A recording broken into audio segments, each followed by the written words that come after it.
الحمد لله وكفى وسلام على عباده الذين اصطفى أما بعد. أعوذ بالله من الشيطان الرجيم. بسم الله الرحمن الرحيم. إنا عرضنا الأمانة على السماوات والأرض والجبال فأبين أن يحملنها وأشفقن منها وحملها الإنسان إنه كان ظلوما جهولا. وقال تعالى إن الله يأمركم أن تؤدوا الأمانات إلى أهلها.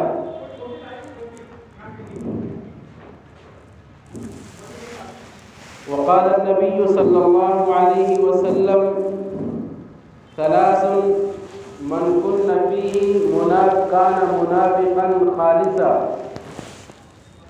إذا حدث كذب وَإِذَا وَعَدَ أَخْلَفَ وَإِذَا اؤْتُمِنَ خَانَ. اللہ رب العزت نے اہل ایمان کی فلاح و بہبود، کامیابی اور کامرانی کے لیے وعدوں کی پاسداری اور امانتوں کی پاسداری کو لازم قرار دیا ہے کہ کامیاب مومن وہ ہے جو وعدے کو پورا کرے اور امانتوں کو ادا کرے، امانتوں کو اس کے مستحقین تک پہنچائے۔ اللہ رب العزت قرآن کریم کے اندر ارشاد فرماتے ہیں ان اللہ یأمرکم ان تؤدوا الامانات الی اہلها، کہ اللہ تعالی لوگوں کو یہ حکم دیتے ہیں کہ امانتوں کو صاحب امانت کے حوالے کر دیا جائے۔ پیارے آقا جناب محمد رسول اللہ صلی اللہ علیہ وسلم مکہ المکرمہ میں امین اور صادق، امانت دار اور سچے کے لقب سے جانے جاتے تھے۔ جب اللہ کی طرف سے ہجرت کا حکم ہوا کہ مکہ کی سرزمین کو چھوڑ کر مدینہ طیبہ روانہ ہو جائیں، تو چونکہ آپ کے پاس بہت سارے لوگوں کی امانتیں رکھی ہوئی تھیں، دشمن آپ کے قتل کا منصوبہ بنا رہے ہیں، سازشیں رچ رہے ہیں، ایسے موقع پہ بھی آپ صلی اللہ علیہ وسلم کو یہ فکر دامنگیر ہوئی کہ میرے پاس جو لوگوں کی امانتیں رکھی ہوئی ہیں ان امانتوں کو ان تک پہنچایا جائے، لیکن اگر آپ اس کو ظاہر کرتے اور لوگوں کی امانت ان کے حوالے کرتے تو لوگ یہ سوچتے کہ یہ مکہ چھوڑ کے جا رہے ہیں، کیا معاملہ ہے؟ لوگ منصوبہ بندی کر رہے ہیں، سازشیں بن رہے ہیں۔ آپ صلی اللہ علیہ وسلم نے کیا کیا؟ حضرت علی رضی اللہ تعالیٰ عنہ کو سپرد کر دی وہ ساری امانتیں اور یہ کہا کہ ان امانتوں کو ان لوگوں کے حوالے کر دینا جنہوں نے دی ہے، اور آپ مکہ سے ہجرت فرما دیں۔ یہ تھی امانت کی اہمیت کہ لوگوں کی امانتیں جو پاس میں رکھی ہوئی تھیں ان کو ان تک کیسے پہنچایا جائے۔ آپ صلی اللہ علیہ وسلم نے حضرت علی رضی اللہ تعالیٰ عنہ کو اس بات پہ مامور کر دیا کہ جن لوگوں نے میرے پاس اپنا مال رکھا ہوا ہے ان کو ان کا مال دے دیا جائے۔ اسی وجہ سے حدیث کے اندر آتا ہے، 3 جمعے سے اس تعلق سے بیان چل رہا ہے کہ 3 خصلتیں جس انسان کے اندر پائی جائیں گی وہ خالص منافق ہے۔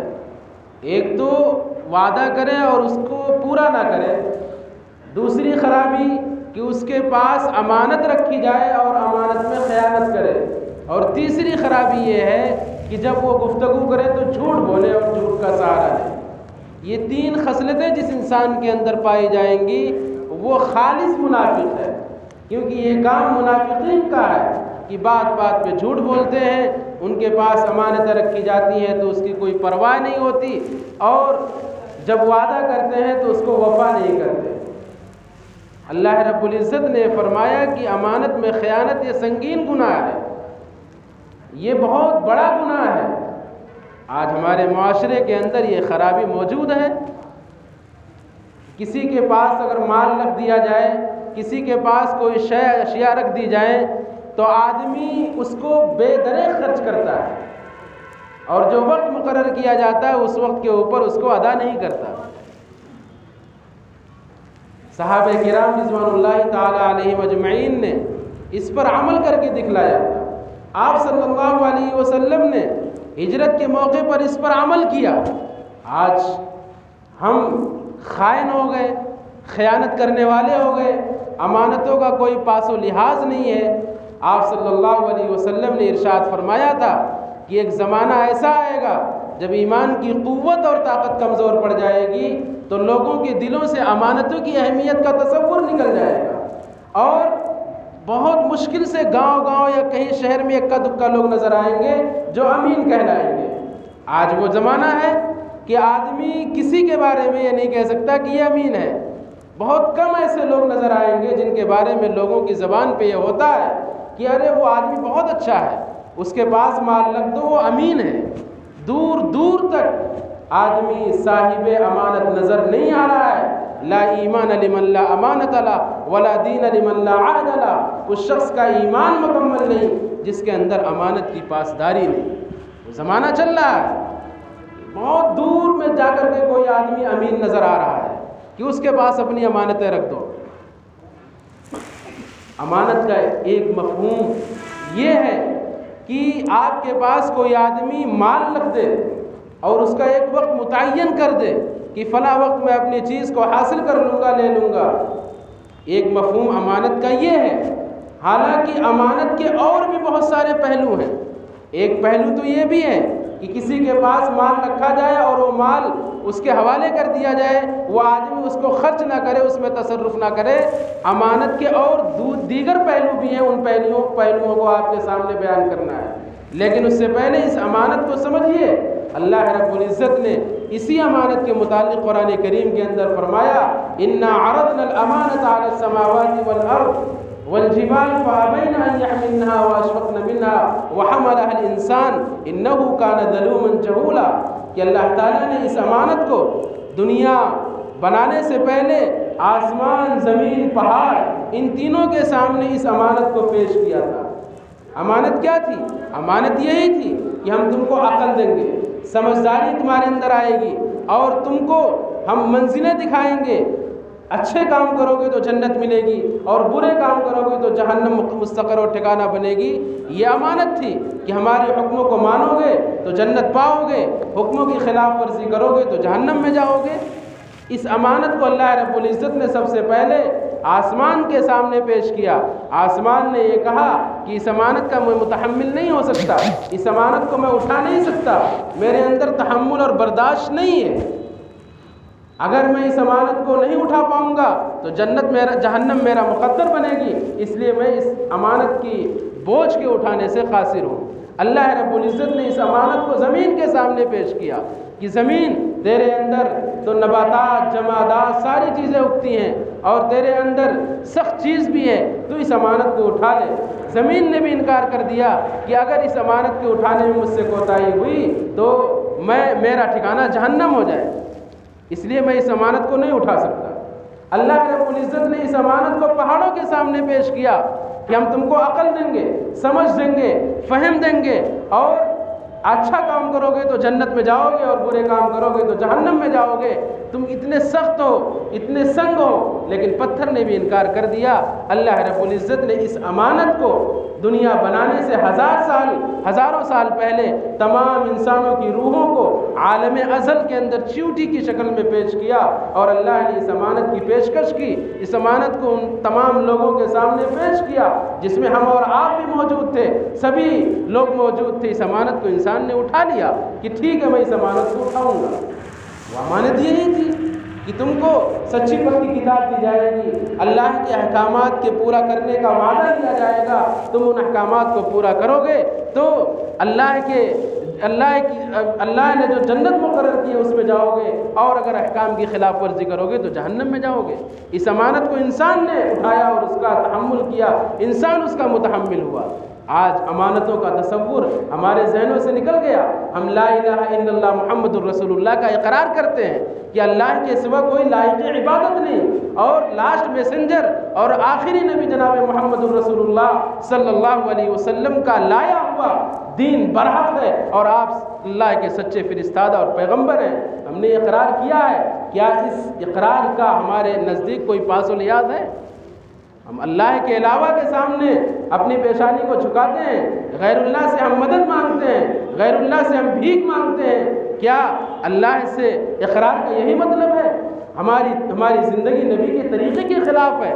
ہمارے بدن کے اندر نبی کی سنتیں نہیں ہیں، ہمارا لباس سنت کے مطابق نہیں ہے، ہمارا چلنا پھرنا سنت کے مطابق نہیں ہے، ہماری نشست و برخاست سنت کے مطابق نہیں، ہمارے اخلاق سنت کے مطابق نہیں، ہمارا کردار سنت کے مطابق نہیں، ہماری زندگی کے اندر سنتیں نہیں ہیں.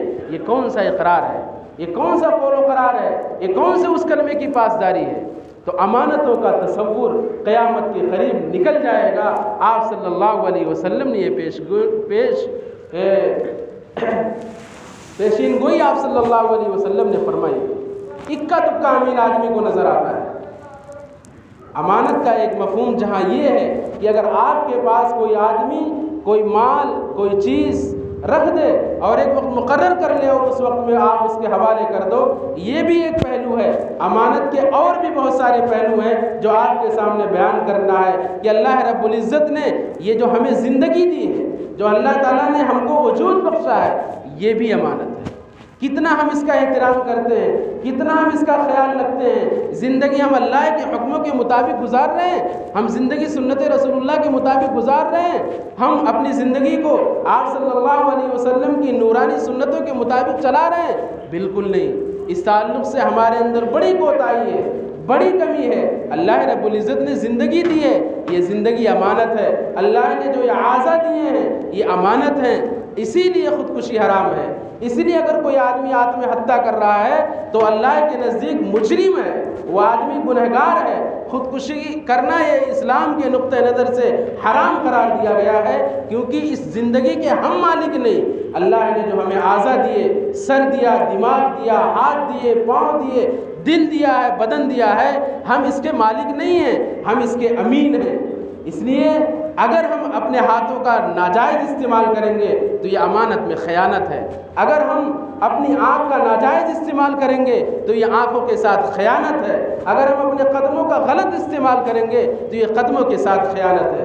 اللہ نے آنکھیں کس لیے دی ہیں؟ اللہ نے آنکھیں اس لیے دی ہیں تاکہ ماں باپ پر محبت کی نگاہ ڈالی جائے. اللہ نے آنکھیں اس لیے دی ہیں تاکہ اللہ کی آخری کتاب کی تلاوت کی جائے. اللہ نے آنکھیں اس لیے دی ہیں تاکہ اچھا کام کیا جائے. اللہ نے ہاتھ کس لیے دیے؟ اللہ نے ہاتھ اس لیے دیے ہیں تاکہ کسی غریب کی لاٹھی بن جائے، کسی بے سہارا کا سہارا بن جائے. اللہ نے ہاتھ اس لیے دیے ہیں. اللہ نے پاؤں کس لیے دیے؟ کہ ہم جا کر کے سنیما ہال میں بیٹھ کر کے فلمیں دیکھیں یا ناجائز جگہوں پہ ہم جائیں. اللہ نے قدم اس لیے دیا ہے کہ ہم اس کا صحیح استعمال کریں.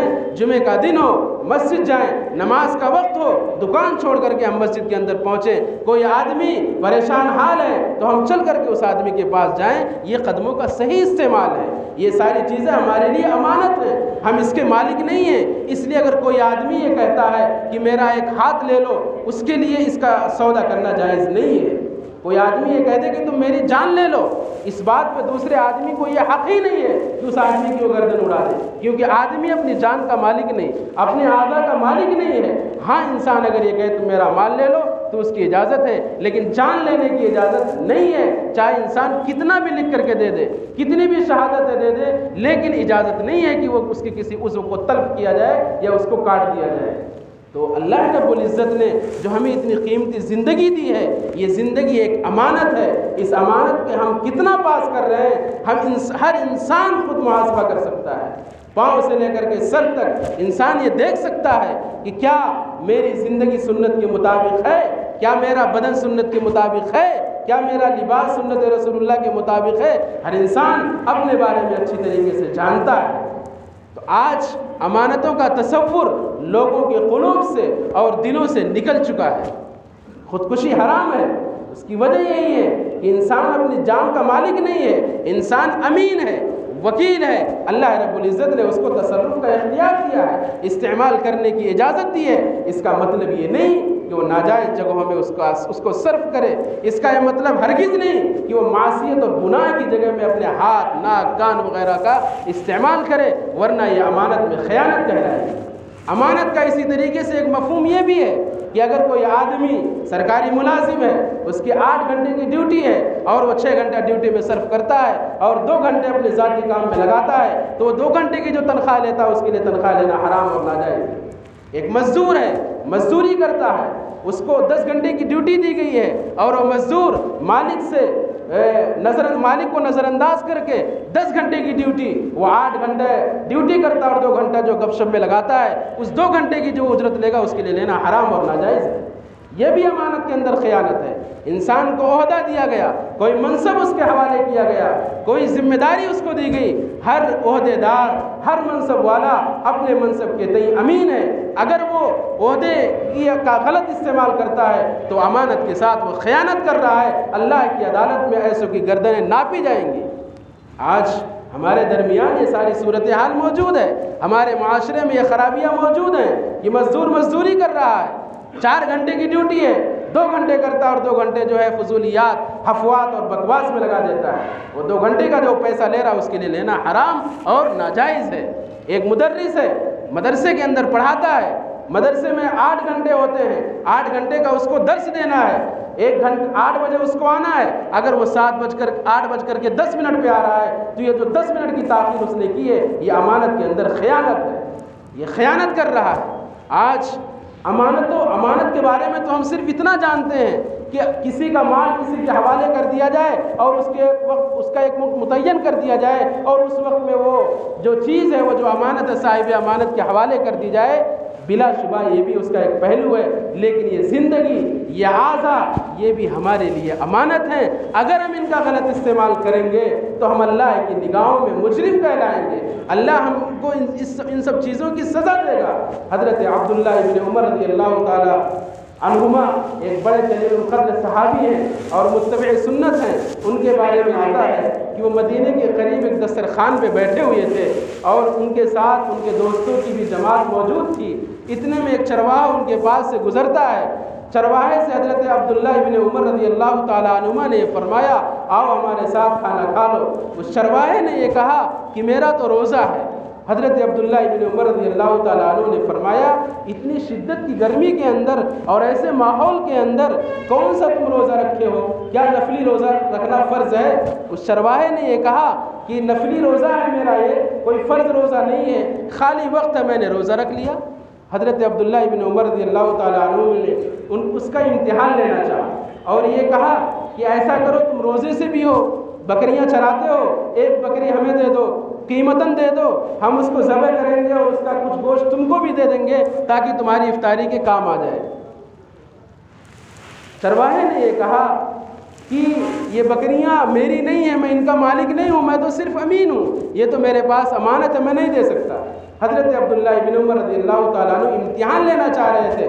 حضرت عبداللہ ابن عمر نے اس سے چرواہے سے یہ کہا کہ یہ چونکہ عام طور سے ماحول بنا ہوا ہے کہ لوگوں کی بکریاں بھیڑیے کھا جاتے ہیں، ایک بکری کے بارے میں تمہارا مالک کیا باس پرس کرے گا، کیا پوچھ تاچھ کرے گا، اور ہم تم کو قیمت بھی دے دیتے ہیں اور گوشت بھی دے دیتے ہیں۔ اس چرواہے نے کیا کہا، کیسا ایمان تھا اور کیسا جذبہ تھا۔ اس چرواہے نے جواب یہ دیا کہ ٹھیک ہے، میں اپنے مالک سے یہ کہہ دوں گا کہ ایک بکری بھیڑیا کھا گیا، یا میرا مالک نہیں پوچھے گا، لیکن سارے شہنشاہوں کا شہنشاہ، سارے نگراں کا جو نگراں ہے، جو احکم الحاکمین ہے، فَأَيْنَ اللَّهُ، اللہ کہاں چلا جائے گا؟ اللہ تو ہر وقت دیکھ رہا ہے۔ اللہ کالی رات میں کالے پہاڑ پر کالی چیونٹی کی رفتار کو بھی اللہ رب العزت دیکھ رہا ہے، اس کو میں کیا جواب دوں گا؟ حضرت عبداللہ ابن عمر رضی اللہ تعالیٰ عنہ اس کا یہ جملہ بار بار اپنی زبان پہ دہراتے رہے اور بار بار یہ کہتے رہے، فَإِنَ اللَّهُ، اللہ کہاں چلا جائے گا؟ اس چرواہے کی بات مدینہ طیبہ پہنچتے ہیں، اس کے آقا کا پتہ معلوم کرتے ہیں، اس سے ملاقات کرتے ہیں اور یہ کہتے ہیں وہ چرواہا اور وہ بکریاں ساری کی قیمت مجھے بتا دو۔ آقا نے بکریوں کی قیمت اور اس چرواہے کی قیمت بتلائی۔ حضرت عبداللہ ابن عمر رضی اللہ تعالیٰ عنہ نے چرواہا بھی خریدا، بکریاں بھی خریدی اور اس کی امانت داری کے اوپر، اس کی ایمانداری کے اوپر بکریاں اس کے حوالے کر دی اور اس چرواہے کو آزاد کر دیا۔ یہ تھی امانت کی پاسداری۔ آج ہمارے دلوں سے اس کی اہمیت بالکل نکل چکی ہے، ہم خائن ہو گئے، ہم باتوں میں خیانت کرتے ہیں۔ اسی طریقے سے امانت کا ایک مفہوم یہ بھی ہے کہ مجالس کی جو باتیں ہوتی ہیں، مجلسوں کی جو بات ہوتی ہے وہ بھی امانت ہوتی ہے۔ 3-4 لوگ بیٹھ کر کے گفتگو کر رہے ہیں، باتیں کر رہے ہیں، کسی بھی انسان کے لیے مجلس سے اٹھ کر جو باتیں ہوئی ہیں اس کو نقل کرنا جائز نہیں ہے، یہاں تک کہ صاحب مجالس سے یعنی مجلس والوں سے اجازت نہ لے لی جائے۔ البتہ اگر مجلس کے اندر کسی کے ناحق قتل کی بات ہو رہی ہو، کسی کی آبرو ریزی کی بات ہو رہی ہو تو اس کو افشا کرنے کی اجازت ہے، لیکن اگر آپسی گفتگو ہے، پرسنل گفتگو ہے، تو کسی انسان کے لیے اجازت نہیں ہے کہ وہ مجلس کی بات دوسری جگہ نقل کرے۔ کوئی آدمی راز کی بات آپ سے کہہ رہا ہے تو راز کی بات بھی امانت ہے، اگر ہم اس راز کو فاش کریں گے، اس راز کو دوسروں سے نقل کریں گے تو یہ امانت میں خیانت ہے، اور امانت میں خیانت کا جو گناہ ہے وہ ہمارے اوپر پڑے گا۔ اللہ تعالیٰ ہم سب کو امین بنائے اور ہماری زندگی شریعت اور سنت کے مطابق